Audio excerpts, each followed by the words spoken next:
Hello, कैसे हैं आप लोग? दो गाना हाल ही फिलहाल में छूटा है। एक है एलविश यादव का यादव ब्रांड, दूसरे हैं धनी और सब धनतारे लिखी दल यादव ने। भोजपुरी और हरियाणी की कंट्रोवर्सी की बात करें तो, और बात रही कि जातिवादी और जातिवादी कितनी कम चलता है भाई, ये देख लो आप सब। तो कहीं ना कहीं एलविश यादव की इंस्टाग्राम आप चेक करेंगे, कहीं ना फैंस फॉलोइंग कहीं भी इंडिया, ऑल इंडिया में कहीं भी आप उनको खड़ा कर देंगे, कहीं ना कहीं खेसारी यादव से ज़्यादा है। इंस्टाग्राम पे 16 मिलियन फॉलोअर्स है, वहीं पे खेसारी यादव के 5 मिलियन फॉलोअर्स है। तो गाना जो है ट्रेंडिंग में अभी 2 नंबर पे ट्रेंड कर रहा है, कौन सा? तो भोजपुरी वाला। और ये कहाँ गया है? पूरा ऑल इंडिया में जिसका फैंस हो उसका गाना अभी जो 1.3 मिलियन पे, यानी कि 13 लाख आदमी व्यू पाने के बाद वो जो है दम ले लिया है। कहीं न कहीं धनी और सब धन जो है अभी तक में वो ट्रेंडिंग में चल रहा है। तो आप सोच सकते हैं कि पावर किस में ज़्यादा, और बात ये पावर की नहीं है, फॉलोवर्स और फैंस किसके ज़्यादा है पता ही है सबको। लेकिन बात आएगी जातिवादी का, जातिवादी करने वाले का आदमी जो है उनका जो है कहीं न कहीं समय सीमित ही तक रहता है।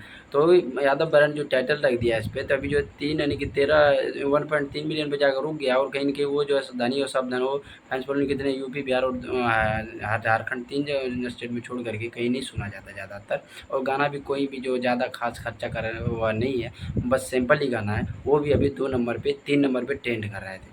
आप लोग क्या बोलते हैं इसके बारे में कमेंट करके बताइए। फिर मिलता है अगला वीडियो, तब तक के लिए बाय।